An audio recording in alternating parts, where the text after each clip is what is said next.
Welcome, everybody, to the Resistance Broadcast. I'm John. Thank you for joining us today. James and Lacey with me, as always. And we have as you can see if you're watching on YouTube, a special guest with us today. You know him from Kevin Smith's show Comic Book Men on AMC, which is now streaming on Amazon.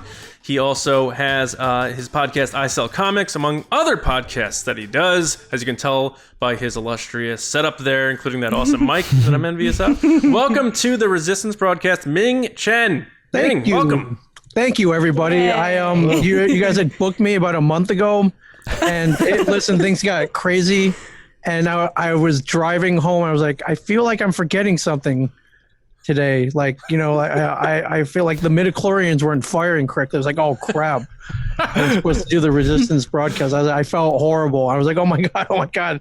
I set like multiple alarms, you know, all these things. It's like oversleeping for the Battle of Yavin 4. That's what I felt like. I was like, wait a minute, did I miss it? I was like, oh yeah. Could you imagine, like, there's that one rebel pilot who oversleeps that battle, and he wakes misses up everything, and they're like, well, what happened? It was like, oh dude, you missed everything.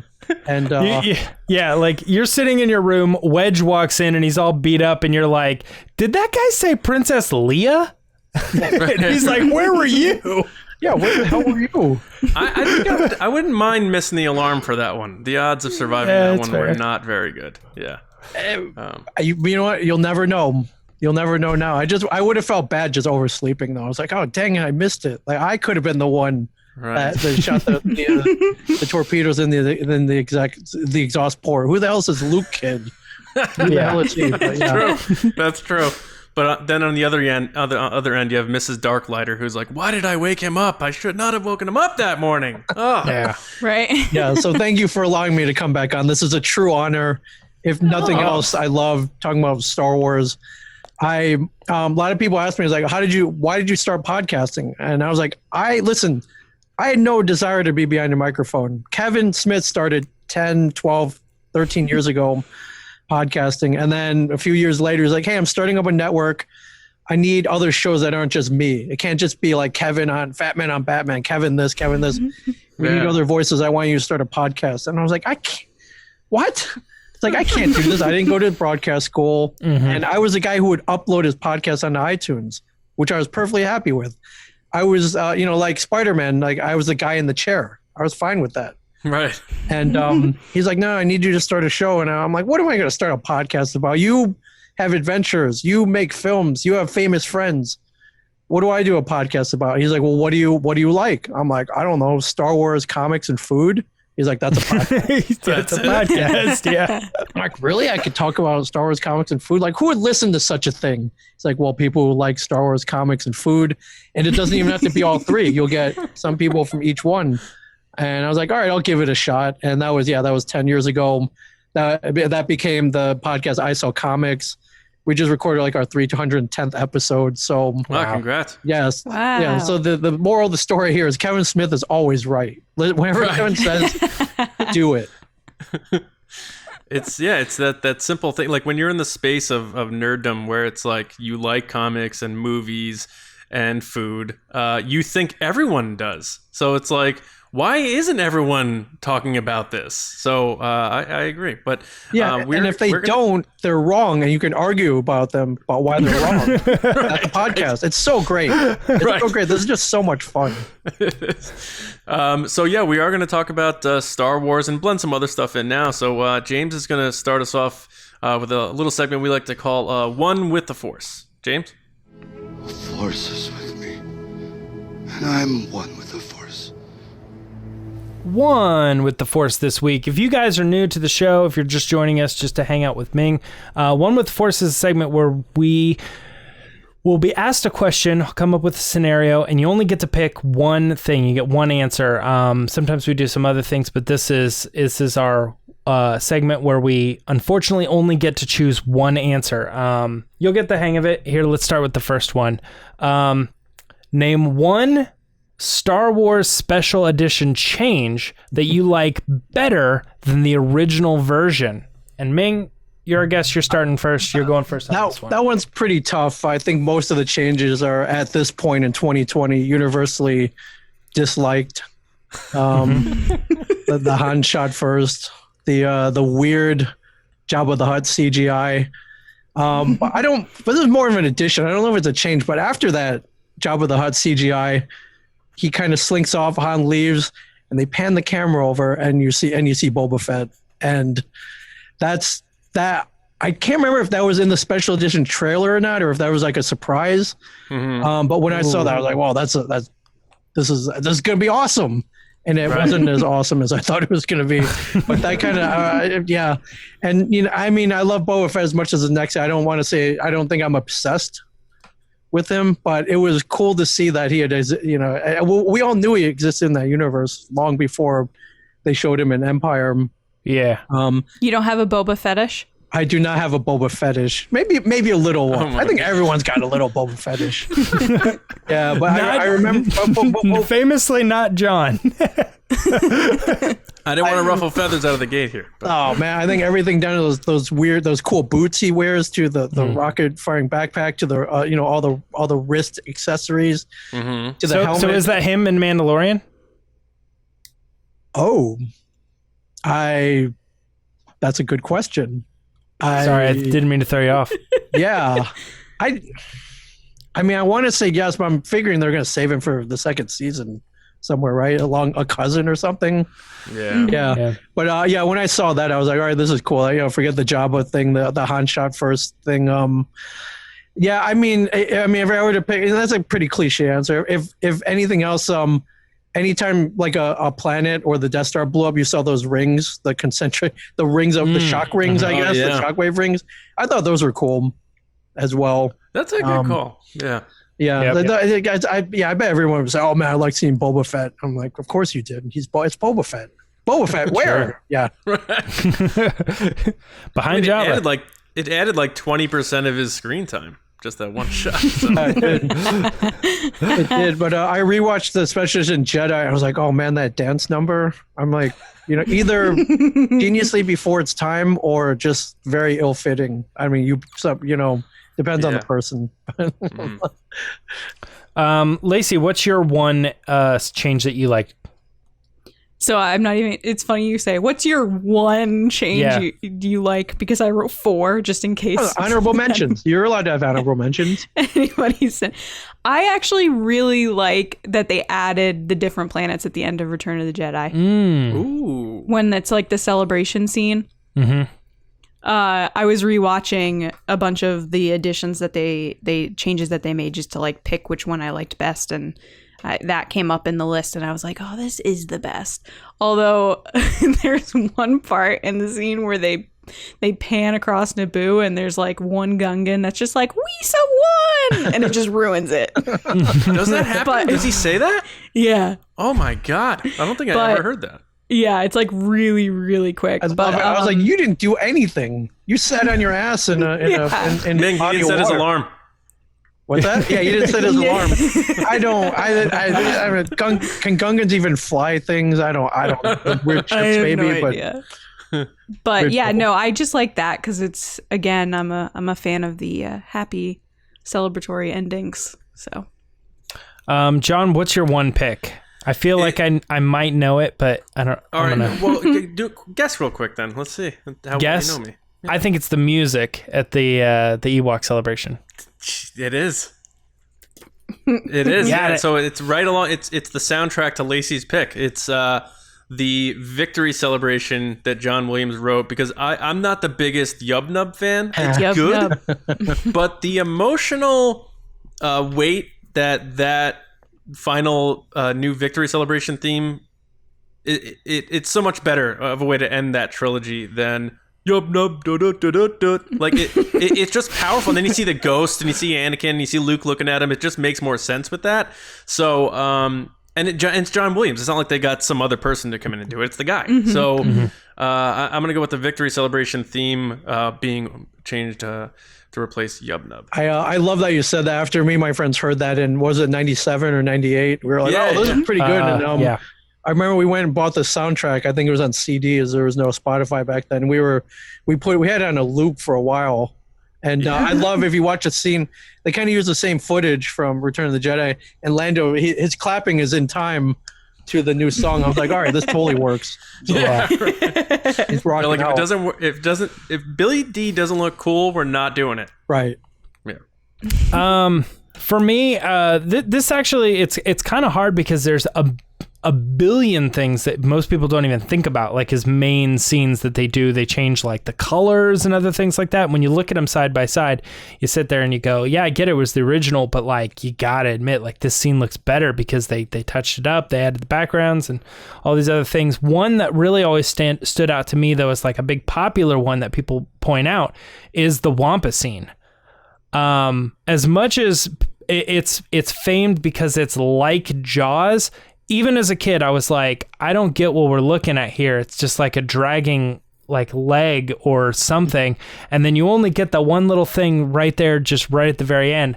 And when you saw the trailers for the special edition of Empire Strikes Back and that thing like looks and stands up in the room, I was like, that's amazing.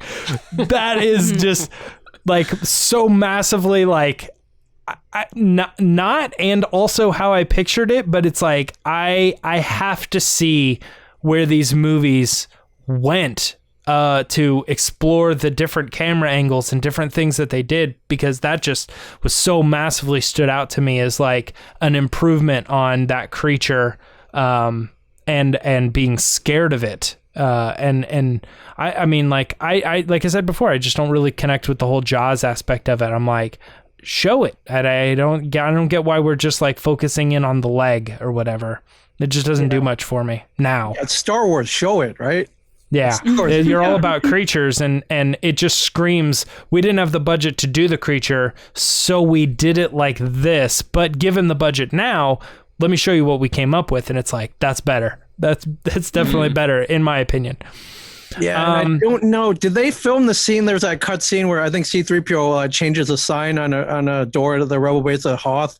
Oh, that's yeah, a that, good yeah. scene, I think. And then That's not in the special Stormtroopers go edition. in there. Yeah, I wish they would have kept that in. I can't even remember if they even filmed that, but I thought that was cool. Doesn't the Wampa like reach through and grab them? Yeah, because there's a side story that the Wampa was also loose in the base, but then they were like, just cut all that stuff. Yeah. That's awesome. Just get rid of it. All right, so the next question is, pick one Star Wars character to face off against Superman in a one-on-one battle and quickly explain how they would be able to beat him. John, I'm going back to you first on this one. Who's your one character to beat Superman?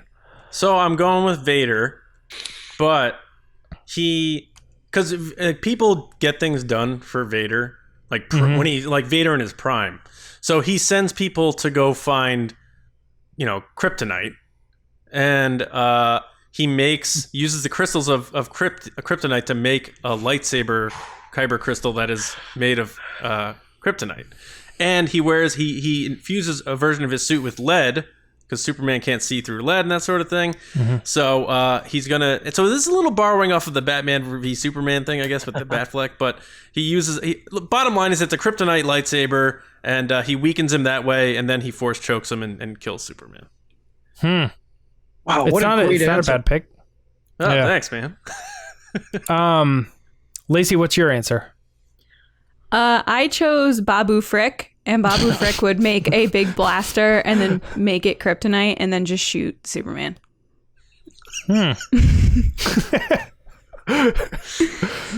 That's an okay answer. I think it's a great answer. It's pretty straightforward. Yeah, I mean, Don't underestimate Babu Frick, everybody. Exactly.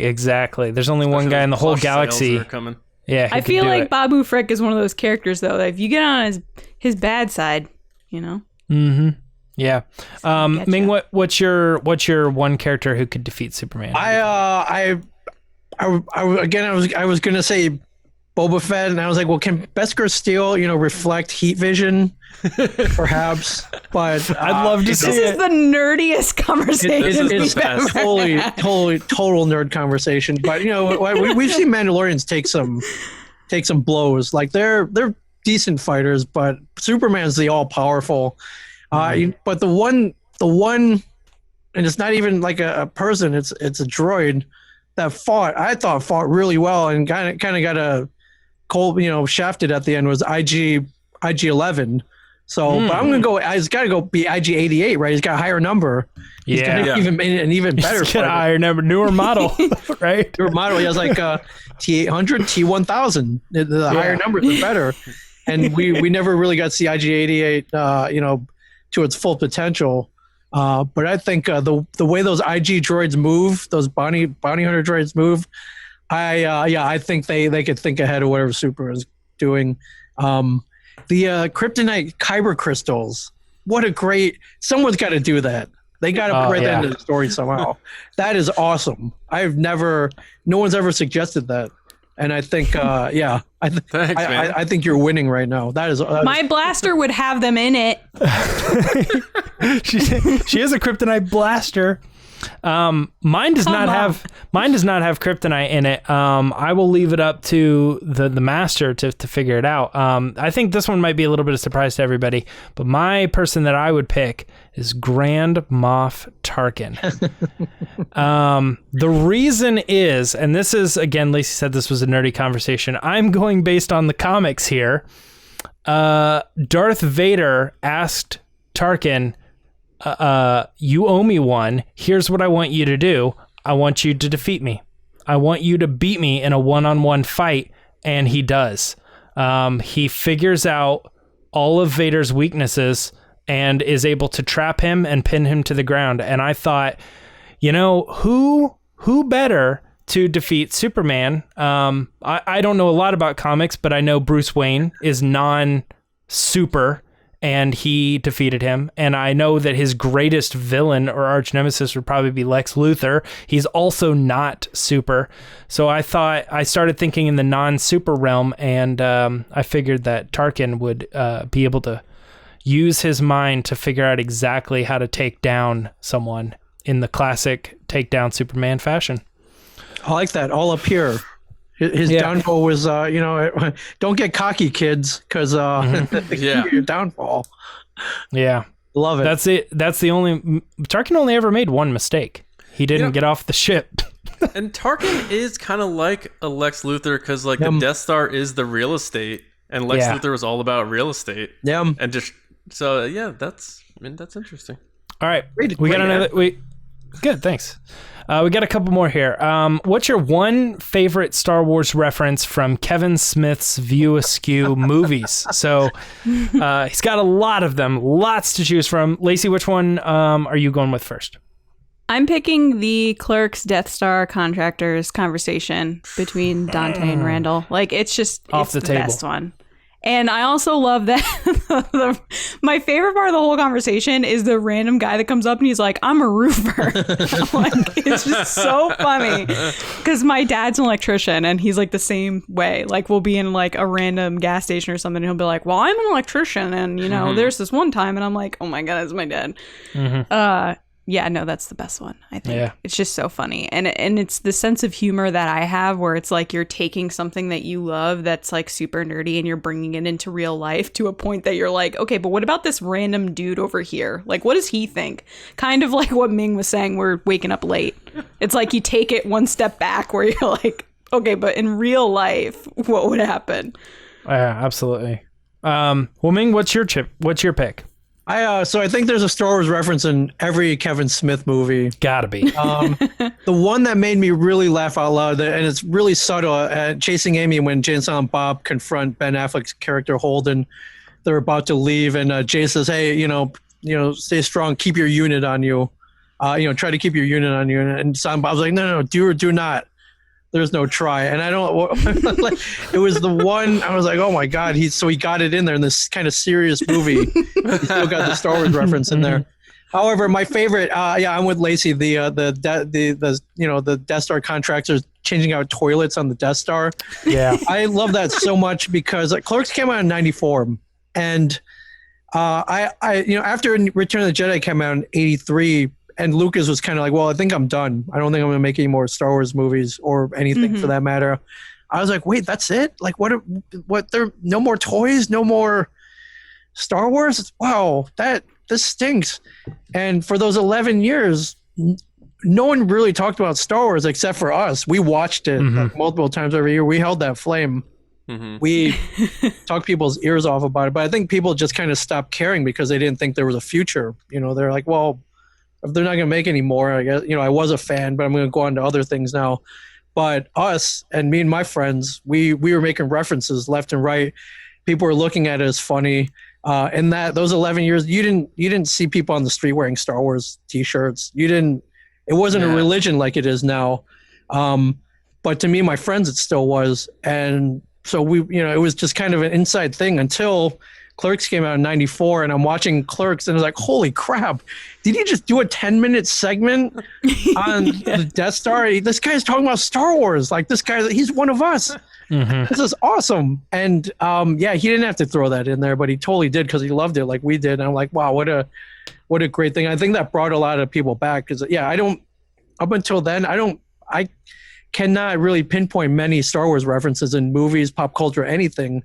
Up until that point. Now it's hard to think now that people weren't as crazy about Star Wars as we are now. But there was the dark times, that dark period where it happened.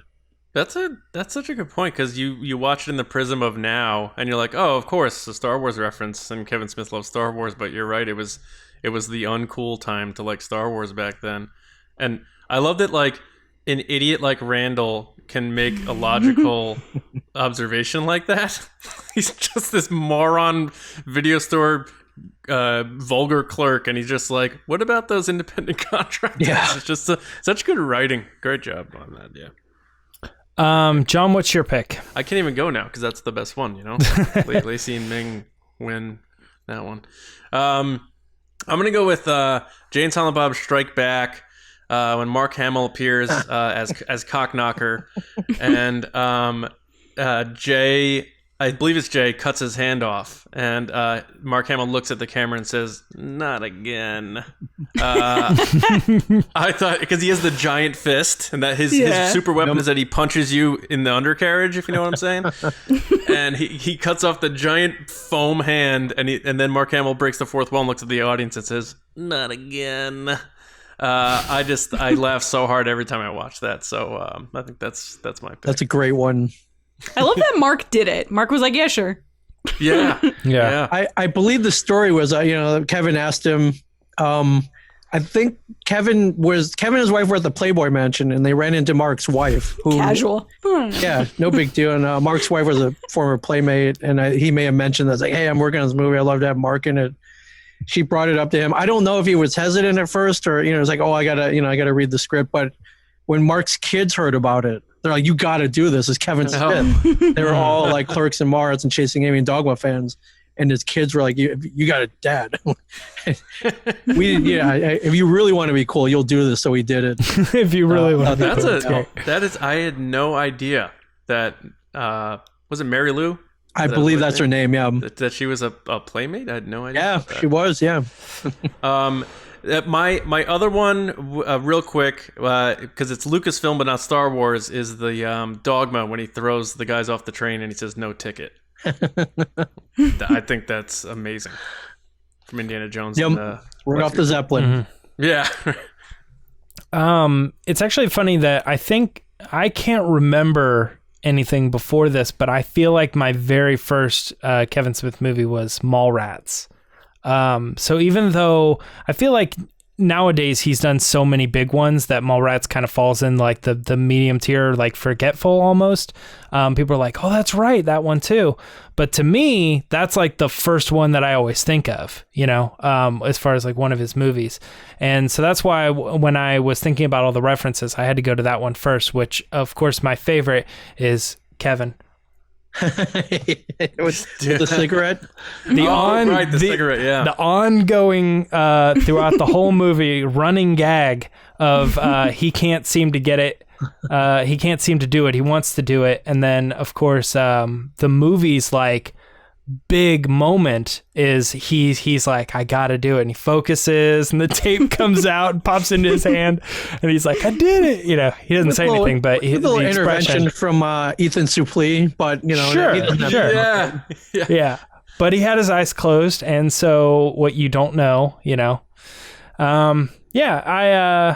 I think that's got to be my favorite because it just it pays off in the end, and it's an ongoing joke. Yeah, Right. Yeah, Smacks it exactly. out of his hand. What was it? Was it Willard? Willem. Willem. That's Yeah, right. Willem. Very unusual name. The same name in Clerks too, right? Yes. But they're like, well, wait, Ethan Suplee and Mallrats, and you got Scott Mosier and Clerks. What's going on here? And it's the two Earths theory. They're on different Earths. So. Why the obsession with that name? Did he know someone in high school? That's a great question. I've never asked that. I don't know. As far as I know, there is no Willem in his back in like a childhood friend or anything.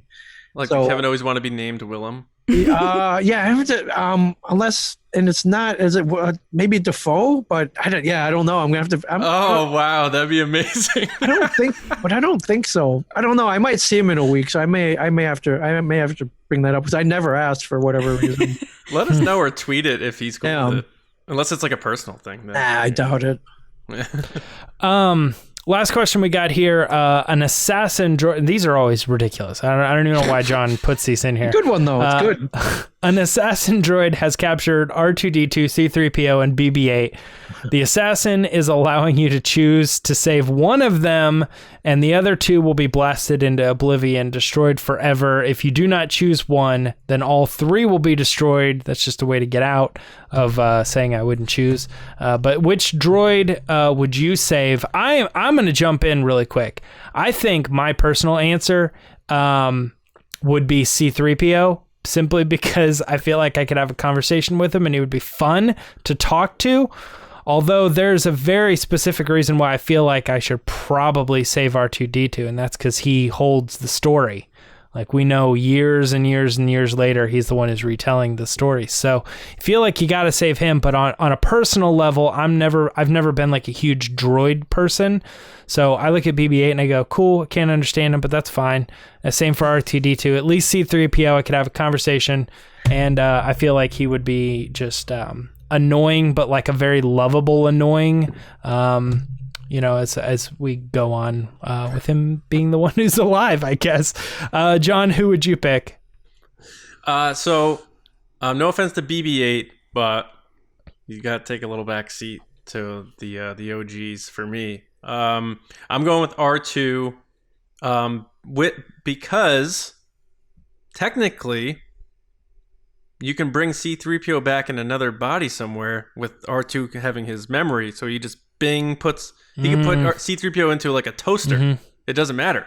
Just so C-3PO can get killed. You still have him in R2, and then BB-8. I apologize, and there's a lot of BB-8 fans out there. They're gonna give me the BB-8 middle finger thing, but I'm going R2-D2 because you can then get him and 3PO back some way. Are you talking about the thumbs up? Well, some people are like, he really gave him the finger. No, he's definitely giving it. No, I agree, but some people think. Yeah. Well, it was a comic book thing. BB-8 was aggravated with Poe, and he did the lighter trick. And he did it. So then people associate now, and then Poe actually says in dialogue, "Does that mean what we think it means?" So I'm sure Lawrence Kasdan is writing a middle finger in this. Yeah, that's what I was gonna say. I'm sure the lovable Disney droid is giving people middle fingers left and right. Well, Lacey, which droid are you picking?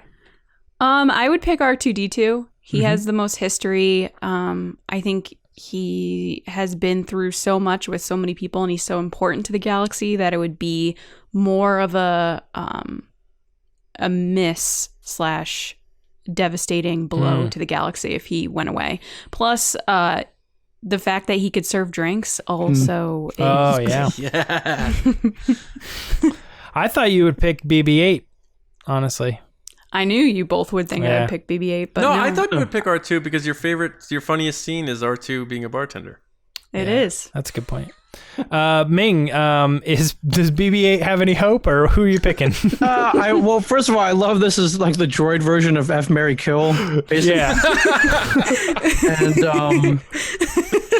And and I mean, while I would love to have a conversation in however many dialects and languages with C-3PO. Isn't it 3 million? 3 million. Yeah, I think I would literally want to tear him apart like the stormtroopers did on Bespin after about 5 minutes.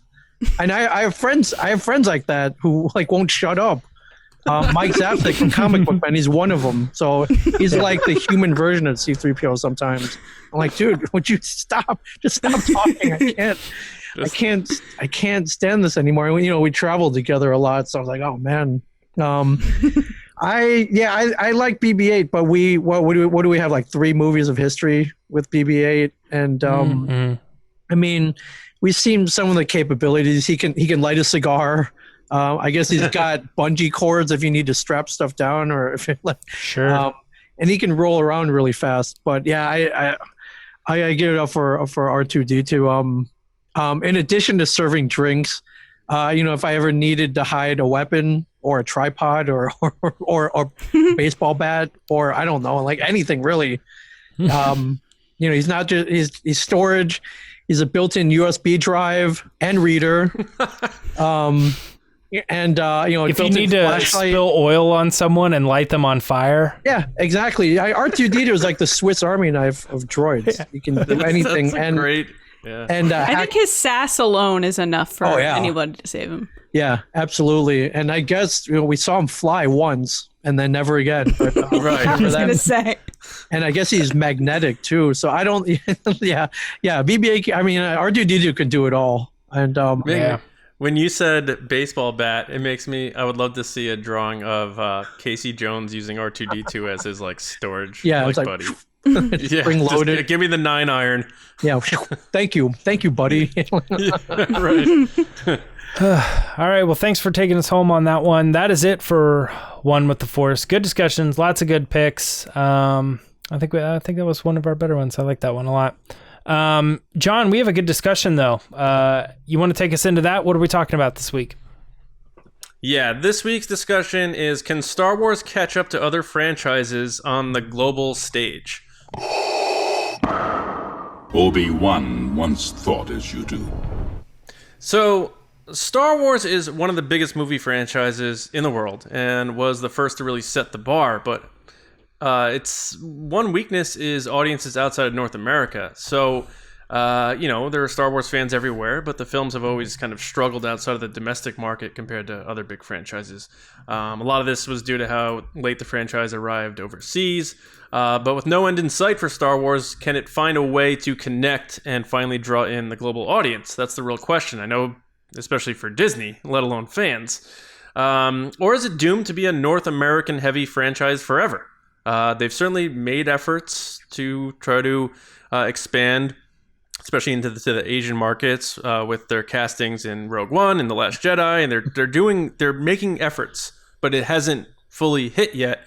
So I thought it'd be an interesting discussion with you, Ming, especially as someone who's so heavily involved with the comic books and probably the comic book movies, and seeing Marvel just make gazillions of dollars. So I want to kind of throw it to you. Do you think, first of all, do you agree that Star Wars has that problem, and do you how would you solve it, or do you think it's possible for it to expand? What's your initial take on this? Just if you're just going by numbers, the box office numbers have not been there, have not matched up to the Marvel comic book movies, and I don't know why. I'm trying to, is Star Wars is it kind of American centric? I don't think so. I think it exists on it's in space. It's a whole different world where there are different rules and different creatures and there is like, well, I can't relate to that. It's like, well, you can, because it's kind of a universal. To me, like, Star Wars is a universal language. So I don't have. Has anyone offered an explanation why? Besides the late release, I mean, a good story is a good story, and Star Wars is definitely a great story. And I mean, if you're talking about the Asian market, Asians are weird, my friends. Asians are very weird. If you look at the stuff that the Japanese and Chinese are really into, you're like, wow, this is weird. And I know K-pop's kind of universal now, but when it started, it's a pretty weird thing. There's a lot of anime, and I was like, wow, this is not what they do in America, but all right, I'm gonna stick with this. And then you're like, whoa, this is awesome. I personally, I think it's just a matter of time. from what I've seen, and we've experienced it. Star Wars was not cool when we were growing up. I mean, it was good. There were tons of fans, and we had friends who liked Star Wars. But I'm looking at Lacey. Like, I did not see a lot of females wearing Star Wars shirts. That just wasn't how it was. It was just me, Ming. Yeah, which we would have been friends in the 80s, but I didn't start seeing that until maybe the late 90s, and we saw that Star Wars really didn't have that kind of universal appeal up until fairly recently. So I think it's a matter of time. But again, I think Asians, not just Asians, but I think the rest of the world, they have different tastes. If anything, is it coming down to just bad marketing? Maybe they're using North American marketing strategies and trying to use that around the world. Like, listen, this doesn't work. You got to do it different. You got to find out what they're into, whether it be, weird, fluffy, giant cats or something, or I don't know. Well, this is weird, and this is kind of a stretch. I'm sure there's way better explanations, but I know that a lot of movies get banned and turned away because of the spiritualness in China specifically, sure. Right? So like Ghostbusters, for instance, was famously banned because it involved ghosts and spirits, and we know that Obi-Wan, Sir Alec Guinness, was almost not in the movie because he was confused about how they were portraying the Force. And I was like, I don't know, man. Did any of that like carry over as like, that particular audience saying don't go see those movies? They're about this or something. I mean, it feels like it has to be some sort of cultural thing where like just I want a documentary. I want someone to be like, yo, why isn't hire someone to do the research and figure out what it is that those markets don't get into Star Wars, because they get into so much other stuff that doesn't really seem to be that different. I don't know. That's a great idea for a documentary. Yeah, I mean, in the end, you got guys with laser swords. Like, that's awesome. That's universally, that's awesome. It doesn't matter where you're from. Yeah. A big guy in a big black suit, breathing heavy, fighting with lightsabers against, everybody, all challengers. That choking someone from across the room. Yeah, exactly. That's no matter where you're from. That's awesome. So yeah, it baffles me why, especially in Asia. Yeah, there must be some kind of restriction or some kind of weird government control. Maybe there's something we don't know about going on here. And because I just don't see why it wouldn't be from a cultural standpoint. It's not. It's a different galaxy for Pete's sake. So I think it should appeal to everybody. It's odd too, because like there are so many things in other markets that they're probably thinking like, we don't know why the Americans don't get into this. Like, it just doesn't make any sense to us because this stuff is awesome. And well, like, I don't know, sometimes in a weird way, like I know Star Wars is marketed over there, but does it come across for some reason as like if some big Japanese franchise was hitting here in the States, we would probably be like, I don't know anything about it.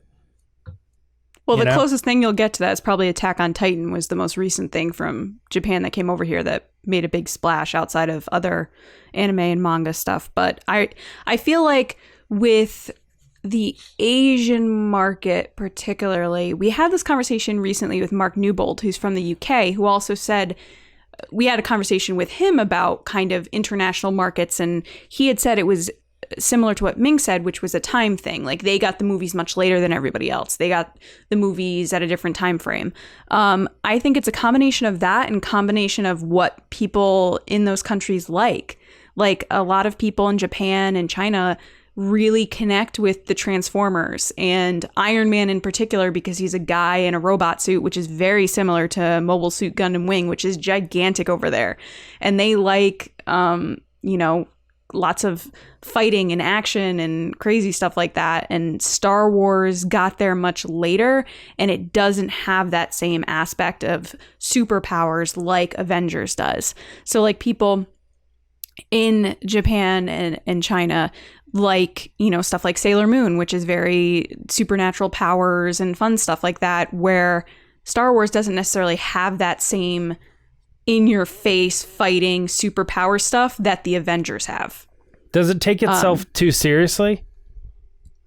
I think it's a combination of things. I think it's a combination of time. I think it's a combination of what they like and a combination of also just marketing. I don't think they've marketed it well over there.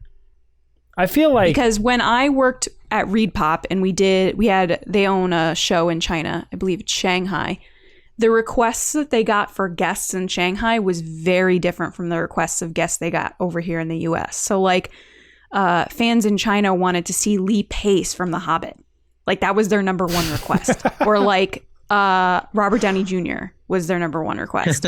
Whereas here in the US, it was all different types of stuff. You know, the guys from Cobra Kai, they wanted to see voice actors. They wanted to see Avengers. They wanted to see Star Wars people, like a wide variety of things. Whereas in China, it was very like, we like The Hobbit, we like Transformers, we like Avengers. Yeah, I mean, it's that same, that like the Germans being like, we don't understand why people don't love David Hasselhoff, or whatever. It's like, we just don't get it. And I mean, I think we love it. We won't admit it here. Well, to your point too, like, okay, you take something like Gundams or whatever, you're like, I love Mobile Suit Gundam Wing. Well, like we even have Pacific Rim. It's like, oh, we're clashing our popular properties of like Gundam and mobile suits and stuff like that, and then we're mixing it with kaiju and these crazy monsters. I don't care, just what you were saying earlier, but the reverse, like, I don't care who you are, that's cool anywhere. But then it didn't do well here. I know, they put out stuff for Pacific Rim and I'm like, nah, I'll check it out. That looks pretty cool. And then it's like, meh, I don't know. And is it like, they know they're making those movies for the worldwide audience, and they know that those movies aren't going to do that great in the United States. And it's almost like, do the reason I not appeal to that movie is because it's not being made for me. It's being made, if I would like to watch it, I can enjoy it, but the jokes or the humor or the action or whatever it is, it's for a completely different audience that at the end of the day, maybe that's what Star Wars is going through over there. They're like, I mean, it's okay, but like when I watch the movie, I'm like, why do the American audiences love this so much? I don't get it. It just wasn't a very good movie. You know, like that's the way they're looking at it. I think Pacific Rim in particular is something that they took from Japan and brought over here. Like, yeah, so that's the kind of what you're saying is the translation that's not happening. Whereas Avengers and superheroes are one of those things that I feel like it's just so wide reaching. Mm-hmm. Like, I would argue that the reason we live in the world today, pop culture wise, with Comic-Cons and everything else, is that shift that Marvel and DC made into movies to make it more mainstream to like superheroes. Because like Ming was saying with Star Wars, no one really cared about Iron Man, 15 years ago or whatever it was. I'm trying to remember what year the movie came out. Like before the movie came out, no one really cared about Iron Man. But once Iron Man came out, then everybody cared about Iron Man. And then everybody was going to Comic-Cons. That's why you have a show every weekend now and all this other stuff and Funko and whatever. That didn't exist like years ago. I would even say like it wasn't that crazy until like 2010. Yeah. Oh, yeah, definitely. So Ming, in terms of you're really obviously dialed in with the comic book stuff. So, is the comic book audience comparative to, like, in other words, I guess these comic book movies are huge. Is that because of the base from these years and decades of comic books, or is that irrelevant? And do you notice the international audience, are they buying comic books the same way we are? Is there any correlation to that for Marvel's success? It's not irrelevant.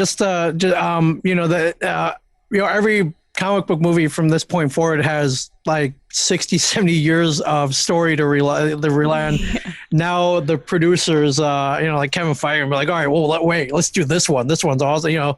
He can kind of pick and choose for every Marvel property now. He's got like thousands of storylines to pick from, or he can mash them up or put them into the same movie, which is good. I don't know if the international market is exactly buying comic books. I don't know if the domestic market is really buying that many more comic books. Point. Yeah. To be honest with you, I just don't think people even read anymore, and it stinks. It goes back to when we were kids. Like, this is cool. Like even Star Wars. Like, this is cool. You need to watch this once a month. and live this, and it falls on deaf ears until years later when people get it, and that's that's a little frustrating. But I always think people will eventually come around. Even with Kevin Smith, when I saw Clerks, I begged my friends to watch it, and they're like, they would look at the box. They're like, "What is this in black and white?" I'm like, "Yeah, it's a low budget. The guy didn't have any money." Right. And they were like, "Well, what's it about?" I'm like, "Well, there are two guys in a convenience store," and they're like, "Well, and?" I'm like, "Well, there are a couple of stoners outside the convenience store," and they're like, "And?" I'm like, "Well, that's pretty much it."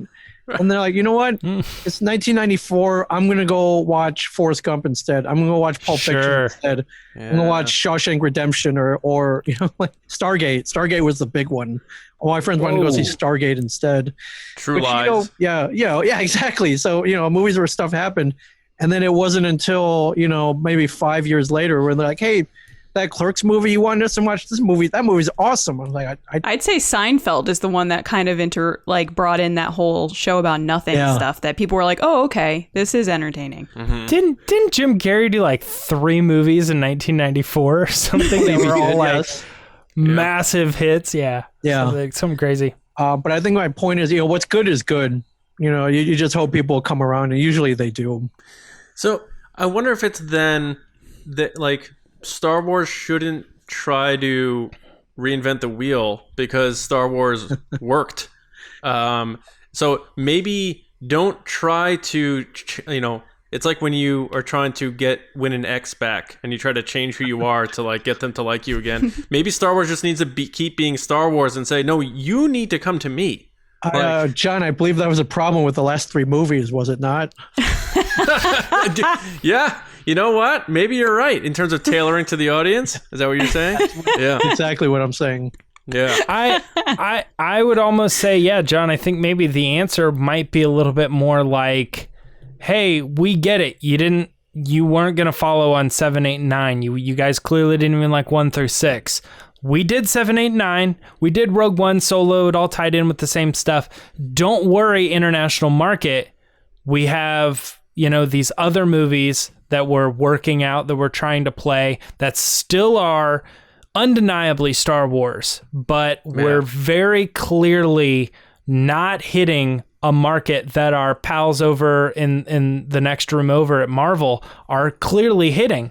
And we have to figure that out. How do we get Star Wars to essentially start over and bring in everybody? Who's our Iron Man of the Star Wars universe? What's a character that we can just present as maybe fans know him from other lore, like somewhat kind of like the Mandalorian in a sense, like, hey, it doesn't really have too much to do with some of the other stuff. Just know that we have these characters and they're really cool. So we're bringing in this character, and it's starting from here. Learn this character, and that's kind of a good way to test it. But upscale it. Do the movie version. How are they going to restart Star Wars to separate themselves from the Skywalker saga? Yeah, I feel like it's like one of those things where if Darth Maul didn't exist ever, but then Star Wars made this movie about this guy Darth Maul, maybe that would hit because they're like, that guy looks cool, and maybe that's all it takes. Maybe Star Wars is too character and story heavy, like Lacey was alluding to. Like, they want to see garbage cans crashing into each other in a Michael Bay movie, and it makes like Transformers. No offense, Ming, if you like the Transformers movies, I don't know if you're a Michael Bay guy or what, but those movies stink. And I would say the first 2 are pretty good. The first one's okay, I guess. Whoa. I like Shia. The second one is really bad, in my opinion. I don't mind the second one. But you see what I'm saying? Like, it's spectacle and not story so much. It's a popcorn movie. Yeah. It's like big robots fighting each other with cool action and fun stuff. And Star Wars is really more, it's an indie movie, like disguised in big space battles and stuff. It's about these tight relationship. Like, George Lucas took this big thing and went, "Nope, you're related. Now you're related, and you're related," and he made this little family story. And maybe that's not what they wanted. They were like, "I like my big." I don't know, Ming. Is that is that? Maybe you completely disagree with that. Yeah, no. I agree with you. I agree with you for sure. Yeah, so I don't know, and maybe Disney's just going to be like, Star Wars is our North American juggernaut, and it's going to be number one every time we put a movie out, and that's just going to be it. And we have this new technology called the Volume, where we don't have to go to Tunisia every time we want to film on Tatooine, and maybe that's how we recoup our losses that we would have made in China or somewhere. Like, I don't know. Like, that's why we're hoping. So we started this whole Make Solo 2 happen thing, Ming, because it didn't do well. Speaking of Star Wars movies, it didn't do well, but it wasn't marketed well. Like, Denny's was its only thing, and I forgot Denny's existed when they started marketing that. It was on the heels of The Last Jedi, which was, whatever. But we're thinking like now Star Wars can kind of maybe rethink things that they weren't going to do before because of this technology. So like we could see Solo on Disney Plus or something like that. So again, that's another avenue they could take, maybe, instead of always thinking we have to get a big blockbuster film. Right? Yeah, I'm with you. There are so many more Han Solo stories to tell. So many more. Yes, that's what we're talking about. and if it went, maybe episodic Disney Plus, Jon Favreau, Mandalorian might be the way to go, and you could have an entire episode about just one little detail in his life.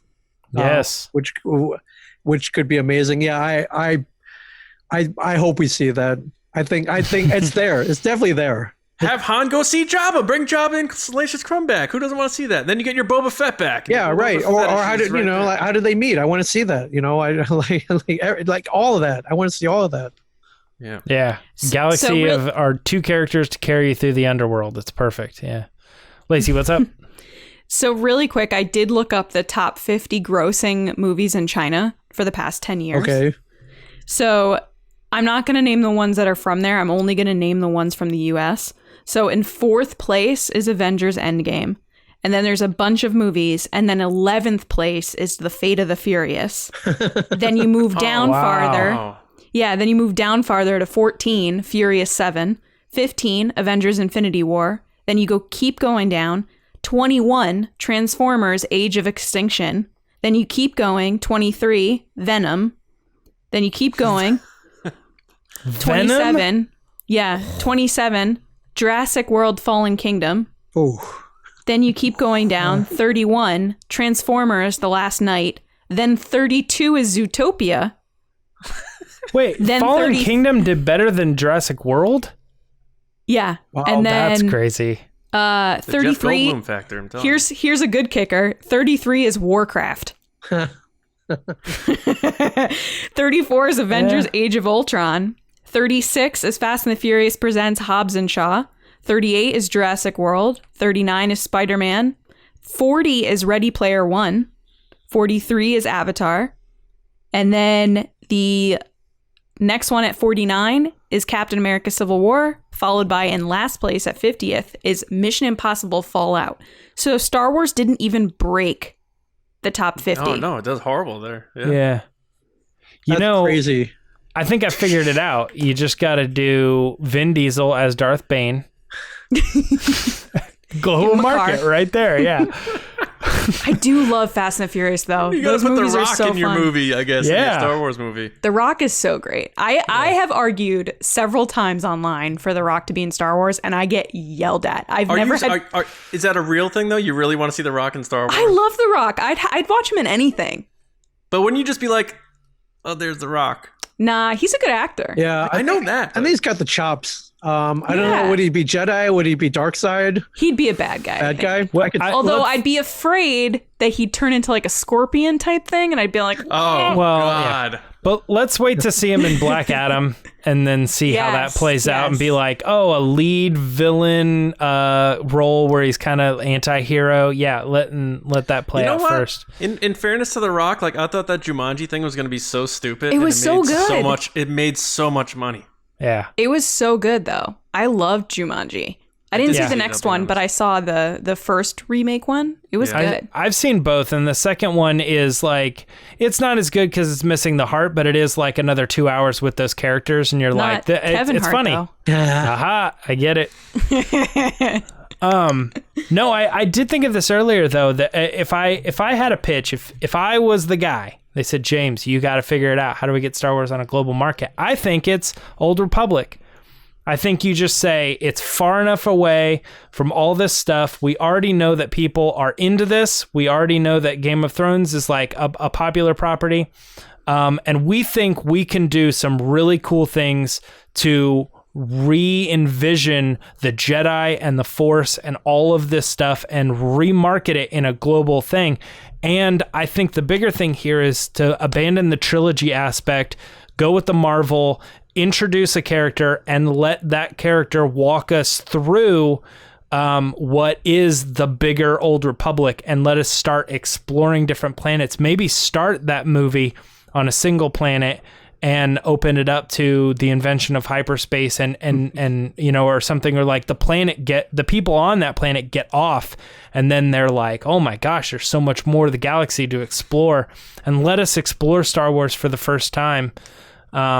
And maybe in a way, don't call it Star Wars until they're in the theater after they bought their ticket. Yeah, sure. Oh, dude, that is the best plot twist ever. Like take a movie Fast that you and think Furious is the 10. it's not. Take a movie that you think is just they did this in another movie, and I don't want to spoil what it is, but take a movie that you think is just an original movie altogether, and the spoiler twist ending is you find out that it's a sequel to a very popular franchise. That is the best twist you can make.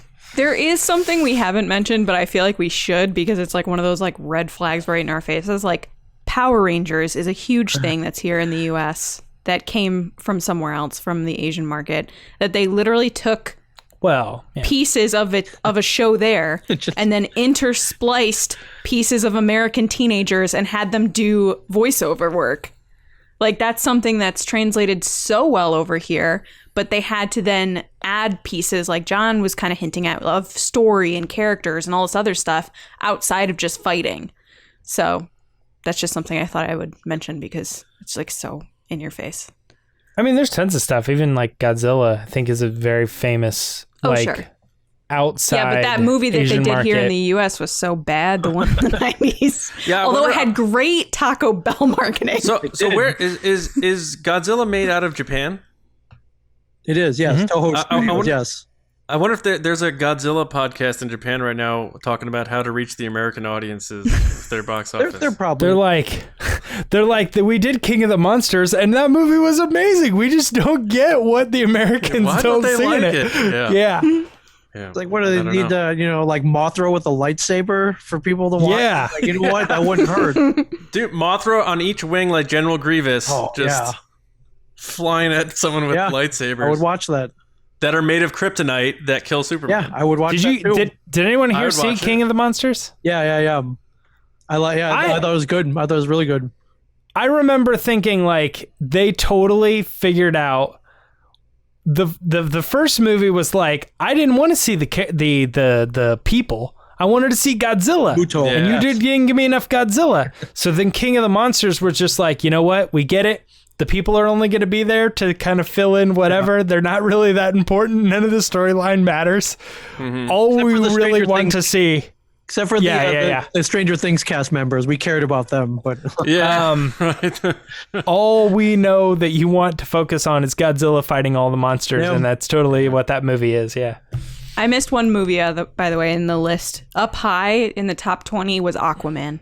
I missed that. Wow. That did really well over there. I'm just surprised Venom did well. To me, that was a terrible movie. And Ming, what? So, do you like The Mandalorian? I love The Mandalorian. I think The Mandalorian's the best thing that happened to Star Wars since 1983, really, to be honest with you. I think, I mean, we're all fans here. We've seen how toxic the fandom has been, how divisive it's been.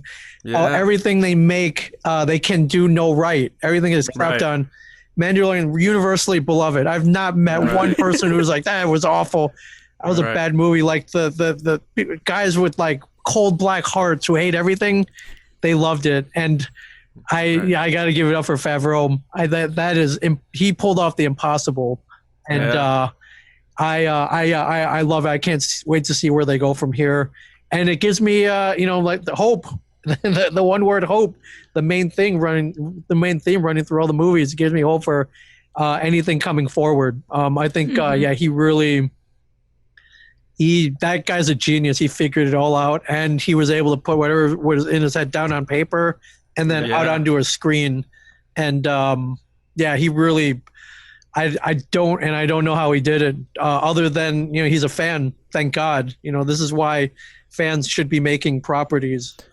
It's cool too because we got that article last week, the Entertainment Weekly article, where John's like, I come up with it and then I put it through the Filoni filter. And he like takes all of the ideas and translates them into the Star Wars world and stuff. So it's like you have that producer that Jon Favreau that just understands good content, and then you have the other person there, Filoni, to just make it Star Wars, like 100% true Star Wars story. Yeah. It's like Western Lone Wolf. He's like, I got it. Mandalorian, Baby Yoda.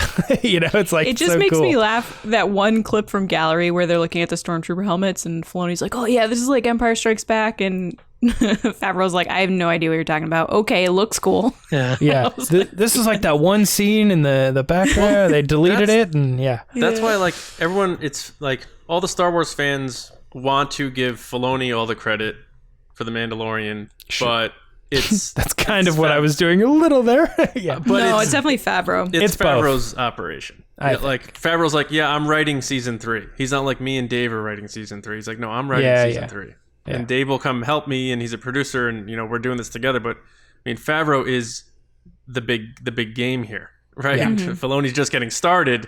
But like I've been a Favreau fan. I love swingers. So like, and then Iron Man comes out, like he can do no wrong, right? So my only fear, I guess, before we end this part, before we get to a couple of questions for you, Ming, is do you think Favreau will like ride out into the sunset if Mandalorian's a success and then not come back to Star Wars? Like he doesn't want to push it too far to the point where he's hated like everybody else is hated? Or do you like, because I would love for him, we all want him to stick around, of course, because of this, but what do you think? He's definitely left his mark. I believe, he'll stay on for a little bit, but I'm sure he'll find some other property. Be like, you know what? I'm going to revive this one. I want to put the Favreau touch on this one. I like, I'm sure like he's a nerd like us. He likes many other things. And he's probably got a couple of dream projects that will demand his time, and he'll knock them out of the park, and it'll be amazing. But yeah, who knew that Mikey from Swingers would someday go on to rule the nerd world? I would have never have seen it. But Monica's boyfriend picked up the phone. Monica's boyfriend. Yeah. Monica's boyfriend. Yes, Monica's boyfriend in the Octagon. Yes. Yeah. Nikki from the bar should have picked up the phone instead of letting she should have. She screwed up. Yeah, she screwed up big time. Screwed up. Yeah, where are you now, Nikki? Nowhere. Yeah, man who calls 7 times on your answering machine, that's called persistence, and sometimes it works. One of the most painful scenes in the history of film to watch. Absolutely, is him just unraveling. Okay, so future Star Wars. Let us know in the comments what you think about our takes on that. In terms of will it catch up to these other big franchises? Does it need to? Maybe this Disney Plus thing changes that. But hit us up in the comments. Hit us up on Twitter at RBATSWN and let us know what you think about that. We appreciate you joining us for the discussion. Ming, you have a few minutes for a few questions. Absolutely. Fire away, my friend. You may fire when ready. Okay, it is time for Ask the Resistance. I've been wondering, what are midichlorians?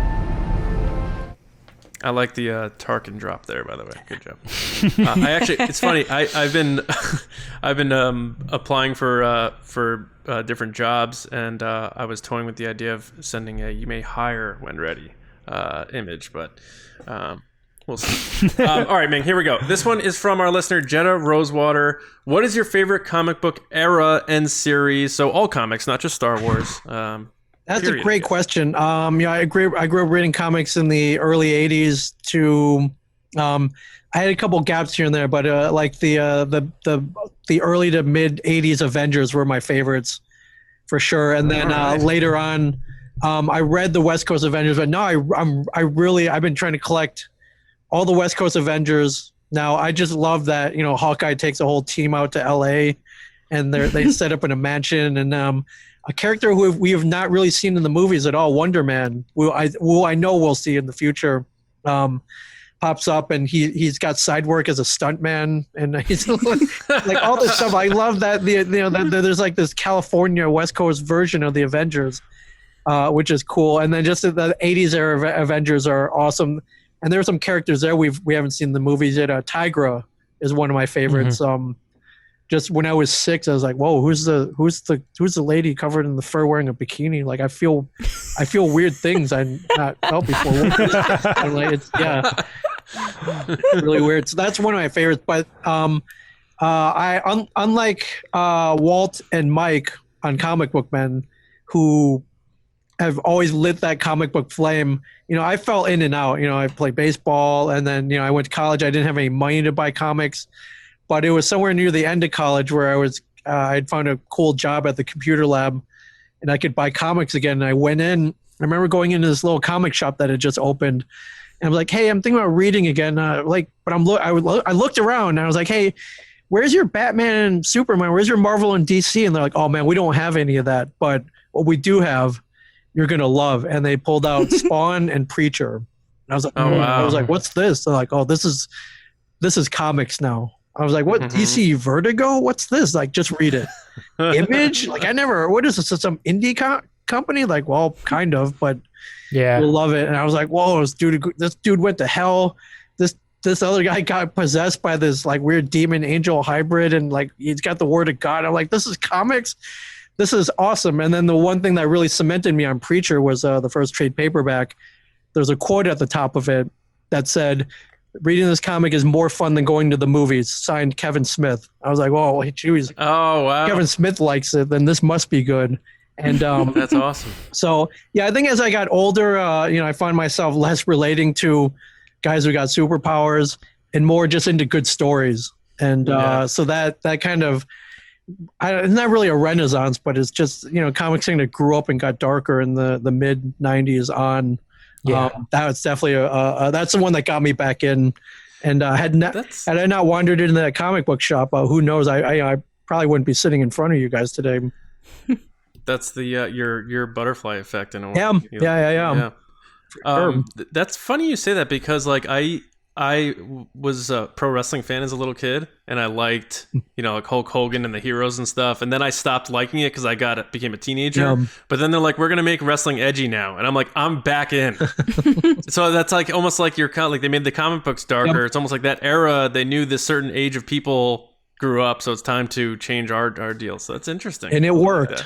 It did. Yeah, it worked. It worked. Now wrestling's bigger and badder than ever, and I love it. But I still long for those days of Mr. Fuji and Jake the Snake and Macho Man and Ultimate Warrior for sure. Bret Hart was my guy. Bret Hart back in the day. They should bring it back, like a wrestling side channel that's just like all weird people like that.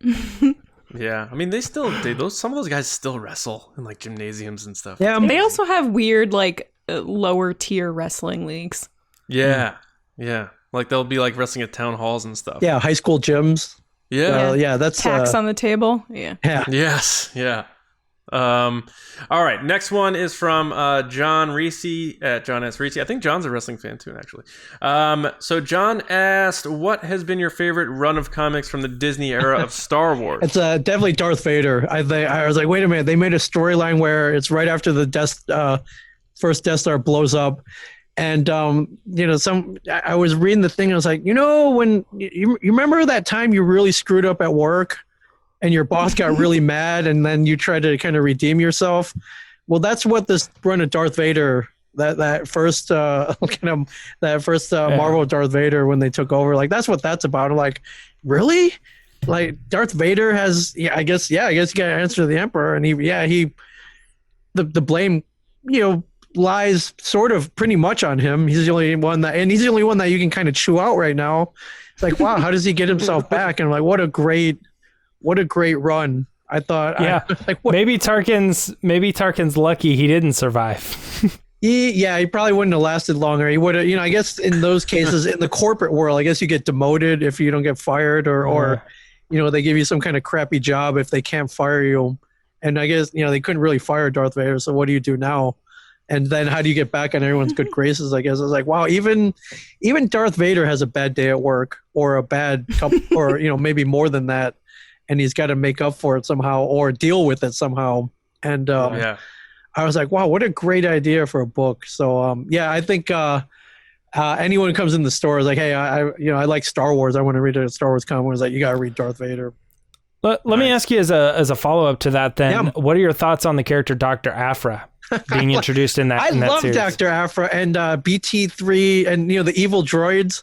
Mm-hmm. I would love to see him in some kind of live action incarnation somewhere, or even animated or anything. I thought I mean, definitely a weird relationship on paper. Maybe it shouldn't work. It's like does Darth Vader need kind of like, I'm trying to find a good analogy. Like it's almost like a Penny and Inspector Gadget relationship, I guess, or with a lot more evil and bloodthirsty droids, or evil, or just kind of like I was like, does Darth Vader need kind of like a tech person, like and oddly enough, it worked out pretty well, I thought. And she actually has a like her own novel that retells that story from her perspective, and it gives a lot of insight into her being like, why is he picking on me? Right. Why am I supposed to be the one that's supposed to be like his equal, or why does he need me, basically? So that's kind of cool. Yeah, and I mean, in the end, I like strong female characters, like those James Cameron badass female characters, and she's definitely up there. But yeah, I mean, who can keep up with Darth Vader? That's a story in and of itself. So then, Ming, let me ask you real quick. Yes. They both have the same weapons, and they're both familiar with their environments. Ripley or Sarah Connor? Oh man, they both been through hell. They both faced off. I think Ripley's probably got. Oh man, I wanted to say she's got more screws loose than Sarah Connor, but that's not true at all. No. Man, what a great fight that would be.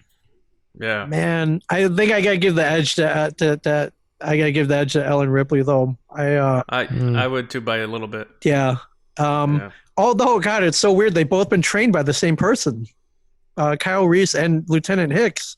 They both. Michael Bihn's trained both of them. So right, I completely forgot. Yeah, they kind of both had the same sensei. So wow. They both kind of different forms of kung fu. I don't know, man. It'd be a great battle.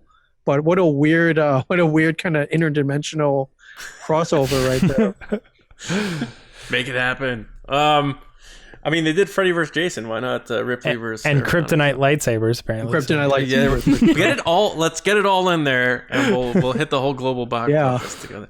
All right, next one from Robert Turmel Jr. at Turmel_Jr. What's up, Robert? Ming, he asked, "What's your favorite Star Wars collectible that you own?" So I got a couple. I'm gonna grab something off the wall real quick here. Ooh. Try to break it, but YouTube exclusive.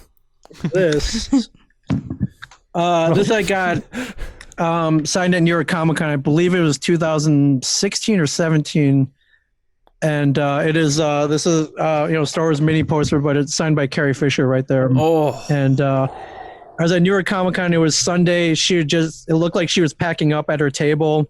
And I had this poster with me, and I was like, do I bother her? Should I go? I really want her to sign this, but she looks like she's packing up, ready to go. And I was like, you know what? Screw it. I'm going to go up, and if she says no, or she's leaving, then so be it. And she graciously signed it for me. And then, as we all know, I think that January she passed away. And it's a big lesson for anybody. It's like, don't hesitate. Go, go. Get that handshake, get that selfie, get that autograph. And I'm so glad I did, obviously. She signed it right in front of me. She must have run out of glitter that day because I didn't get glitter bombed. But and which I wish I would have had that story. But I thought, because you never know. Don't hesitate. Go talk to that person. Go, and this applies in anything in life. Just go take that shot and go do it. So that's one of them. However, I don't know if you guys have bought anything crazy over the quarantine, but after a couple months, I was like, man, we kind of survived the end of the world. We should go get that one thing that we've kind of been pining after that makes no sense, that we don't really need. And I was going through on a website. Yeah, there you go. and I was on a website called Todd's Costumes, and there's this dude Todd in California who has meticulously researched every piece of the DL-44 Han Solo blaster. And this thing weighs I don't know how many pounds. It's heavy, and he's every bit of it, the scope, the wherever these come from, some kind of German machine gun or something. A real scope. It works. It's from where's it? Not Haskell Wexler. He's the cinematographer, but Hensel Wetzler from Germany. And it's cool. The hammer comes back and the trigger fires, and it's oh my god! It's pretty badass. I need it, Ming. Yeah, you do. It's worth every penny. And I was like, screw it, I'm gonna buy this.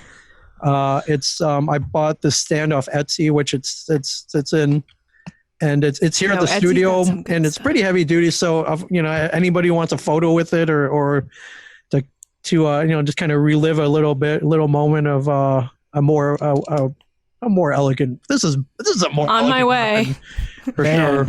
And It must be nice to own Beckett's gun.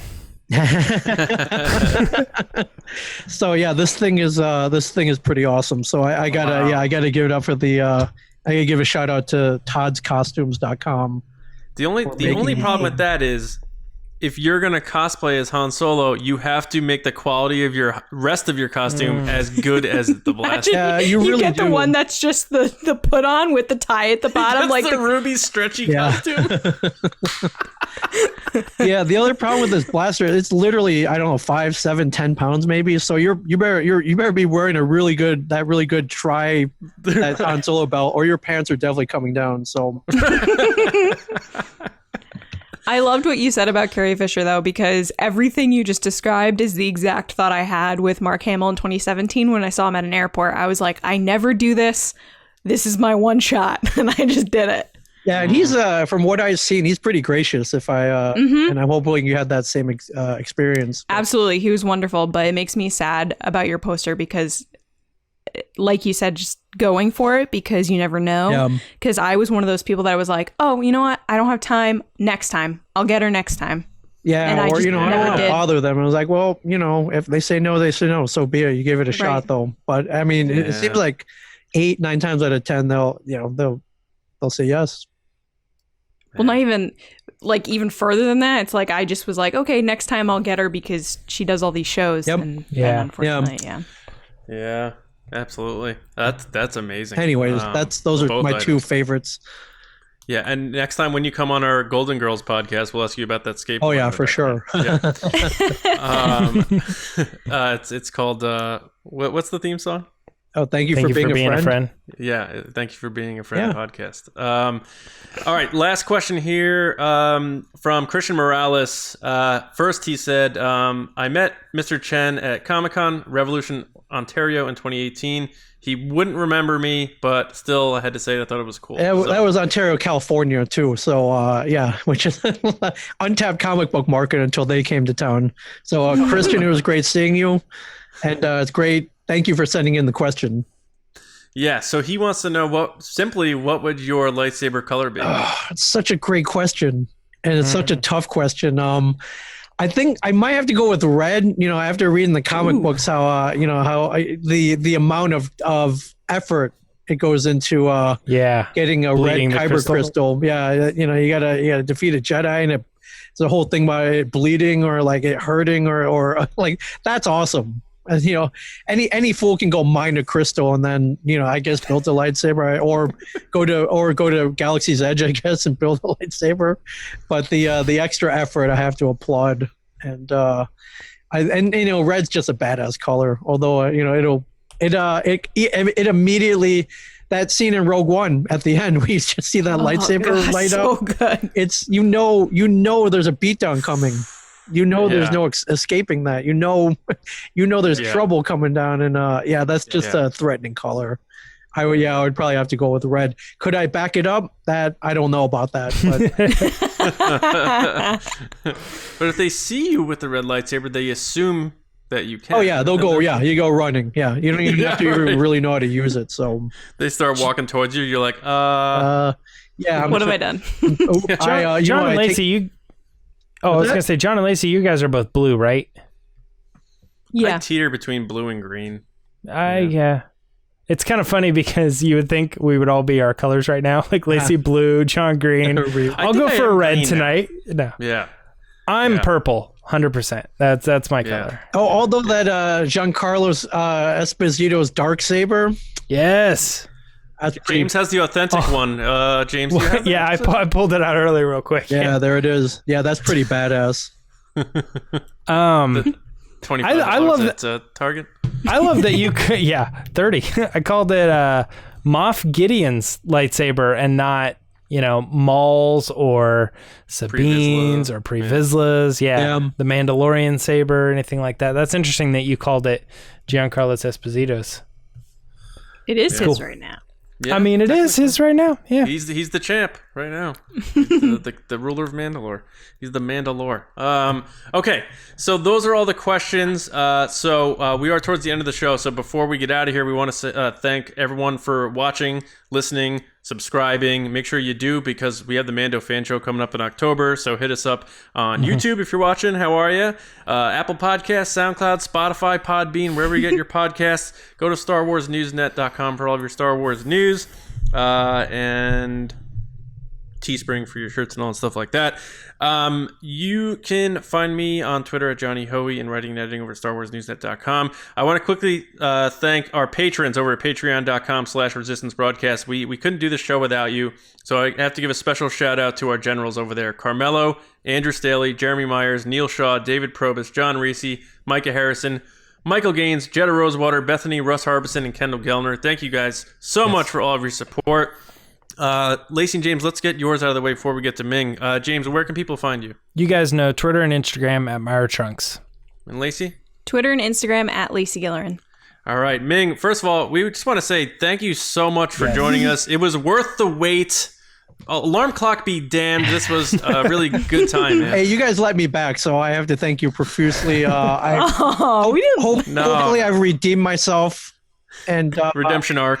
If nothing, the Star Wars movies are all about redemption. So hopefully. Yeah. And you didn't die like Ben Solo, so it was a happy ending. Oh yeah, thank you.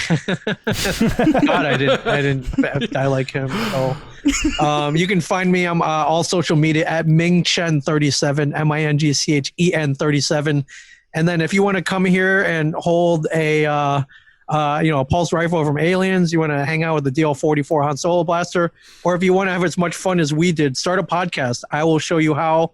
I have a whole studio here that I've opened up in New Jersey, but we connect people remotely as well, so you can be anywhere. We'll help you start your podcast. We'll help you continue your podcast. We'll help you on your way to podcast domination. And who knows, you can also start a Patreon and make tens of dollars or maybe more. And but really you'll have as much fun as we did. Yeah. And you have we call our place the Resistance Base, and we're giving you a key to come back anytime. I can't wait. We can talk about Solo for an hour. We can talk about the original trilogy for an hour. Really anything. Yeah. So we just want to say again, thank you so much for joining us, man. It was an absolute blast, and until next time, right? Thank you guys so much. All right, so that's it, everybody. We hope you enjoy your weekends. Stay safe out there, stay healthy, and we'll see you Monday morning once again right here on the Resistance Broadcast. We'll see you around, kids.